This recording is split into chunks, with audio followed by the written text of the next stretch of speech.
நிறைவாழ்வு AG சபை வழங்கும் morning மன்னாவிற்கு உங்களை அன்போடு வரவேற்கிறோம். கர்த்தருடைய பரிசுத்த நாம் மகிமைப்படுவதாக. இந்த நாளில் உங்களை சந்திப்பதில் மிகுந்த சந்தோஷம். எனக்கு அன்பான தண்டு பிள்ளைகளே, அநேக காரியங்களை குறித்து நீங்க கவலைப்பட்டு ரொம்ப துக்கப்பட்டு மனம் உடைஞ்சு போயிருக்கலாம். இன்றைக்கு கர்த்தர் உங்களோட பேச அவர் உண்மை உள்ளவரா இருக்காரு. நான் உங்களுக்காக ஒரு வேத வசனத்தை வாசிக்கிறேன். லூக்கா எழுதின சுவிசேஷம் 12வது அதிகாரம் 29வது வசனம் இப்படியாக சொல்லுகிறது, நீங்கள் கேளாமலும் சந்தேகப்படாமலும் இருங்கள். இன்னைக்கு நிறைய சந்தேகம் வருது இல்ல, நிறைய கேள்வி நம்ம கேட்டுக்கிட்டே இருக்கிறோம். ஏன், எதுக்கு, இப்படி ஏன், அப்படி ஏன், எனக்கு ஏன் இந்த சூழ்நிலை, நான் ஏன் இப்படி இருக்கிறேன், எங்க குடும்பம் மட்டும் ஏன் இப்படி இருக்குது, ஏன் நாங்க மட்டும் இப்படி கஷ்டப்படுறோம் அப்படின்னு சொல்லி அநேக காரியங்களை குறிச்சு நீங்க நிறைய கேள்வியோடு கூட இருக்கலாம். இன்னொரு பக்கம் சந்தேகம், எதை எடுத்தாலும் சந்தேகம்.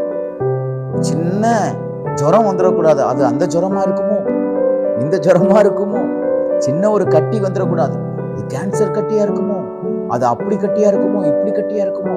சந்தேகம், புருஷனை குறிச்ச சந்தேகம், மனைவியை குறிச்ச சந்தேகம், பிள்ளைகளை குறிச்ச சந்தேகம்.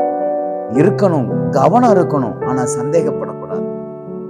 உங்க வாழ்க்கையை குறிச்ச சந்தேகம், எதிர்காலத்தை குறிச்ச சந்தேகம். நான் இப்படியே போயிட்டு இருந்தா நான் எங்க முன்னேற போறேன், என் வாழ்க்கை எப்படி ஆக போதோ அப்படிங்கிற ஒரு பெரிய சந்தேகம்.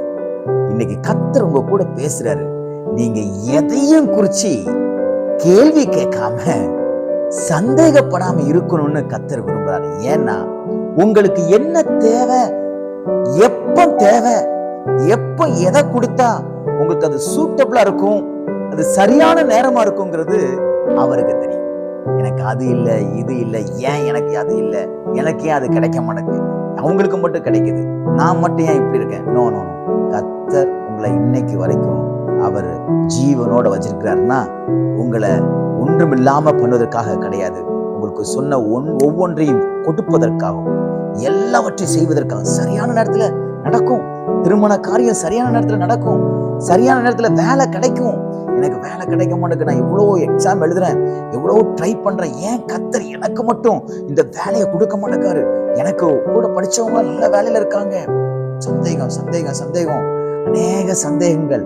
அப்படி ஆயிருமா, இப்படி ஆயிருமா. நான் இன்னைக்கு ஒன்று சொல்லுகிறேன், இந்த 2 காரியத்தையும் உங்க இருதயத்திலிருந்து எடுத்துக்கொள்ளுங்க. கேள்விகளை கேட்பதை நிறுத்திவிட்டு தேவன் செய்தவைகளுக்காக நன்றி சொல்லுங்கள். சந்தேகப்படுவதை நிறுத்திவிட்டு விசுவாச பிரயாணம் செய்து பாருங்கள்.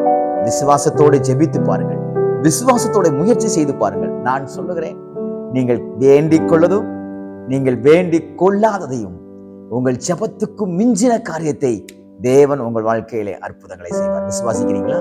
இன்னைக்கு ஒரு கட்டுப்பாடோடு நம்ம இருக்கணும். கேள்வி கேட்கக்கூடாது, அநேக கேள்விகள் சந்தேகங்கள் வரக்கூடாது. 2வது, நம்ம எதையும் குறித்து சந்தேகப்படக்கூடாது.